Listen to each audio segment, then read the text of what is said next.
करवा चौथ की कथा। बहुत समय पहले की बात है। एक साहूकार के 7 बेटे और उनकी एक बहन करवा थी। सभी सातों भाई अपनी बहन से बहुत प्यार करते थे, यहाँ तक कि वे अब पहले उसे खाना खिलाते और बाद में स्वयं खाते थे। एक बार उनकी बहन ससुराल से मायके आई हुई थी। शाम को भाई जब अपना व्यापार व्यवसाय बंद कर घर आए तो देखा उनकी बहन बहुत व्याकुल थी। सभी भाई खाना खाने बैठे और अपनी बहन से भी खाने का आग्रह करने लगे, लेकिन बहन ने बताया कि उसका आज करवा चौथ का निर्जल व्रत है और वह खाना सिर्फ चंद्रमा को देखकर उसे अर्घ्य देकर ही खा सकती है। चूँकि चंद्रमा अभी तक नहीं निकला है, इसलिए वह भूख प्यास से व्याकुल हो उठी है। सबसे छोटे भाई को अपनी बहन की हालत देख नहीं जाती थी। वह दूर पीपल के पेड़ पर एक दीपक जलाकर चल्ली की ओट में रख देता है। दूर से देखने पर वह ऐसा प्रतीत होता है कि जैसे चतुर्थी का चांद उदित हो रहा है। इसके बाद भाई अपनी बहन को बताता है कि चांद निकल आया है, तुम उसे अर्घ्य देने के बाद भोजन कर सकती हो। बहन खुशी के मारे सीढ़ियों पर चढ़कर चांद को देखती है, उसे अर्घ्य देकर खाना खाने बैठ जाती है।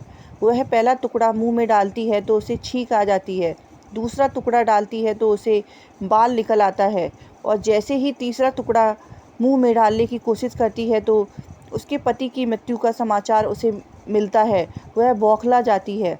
उसकी भाभी उसे सच्चाई से अवगत कराती है कि तुम उसके साथ ऐसा क्यों हुआ। करवा चौथ का व्रत गलत तरीके से टूटने के कारण देवता उससे नाराज हो गए हैं और उन्होंने ऐसा किया है। सच्चाई जानने के बाद करवा निश्चय करती है कि वह अपने पति का अंतिम संस्कार नहीं होने देगी और अपने सतीत्व से उसे पूर्व जीवन दिलाकर रहेगी।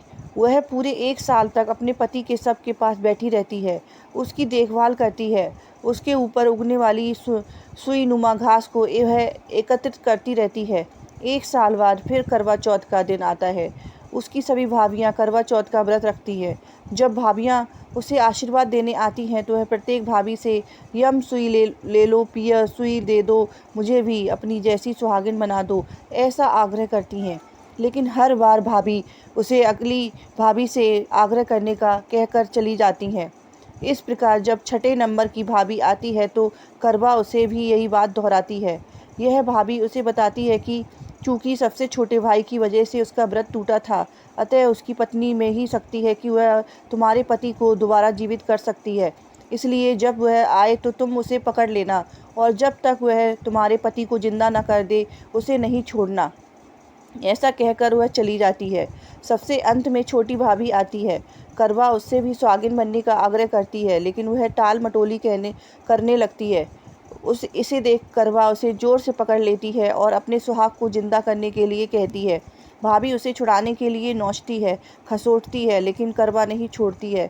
अंत में उसकी तपस्या को देख भाभी पसीज जाती हैं और अपनी छोटी अंगुली को चीरकर उसे अमृत उसके पति के मुंह में डाल देती है। करवा का पति तुरंत श्री गणेश कहता हुआ उठ बैठता है। इस प्रकार प्रभु कृपा से उसकी छोटी भाभी के माध्यम से करवा को अपना सुहाग वापस मिल जाता है। हे श्री गणेश माँ गौरी, जिस प्रकार करवा को चिर सुहागन का वरदान आपने दिया है, वैसा ही सब सुहागनों को मिले।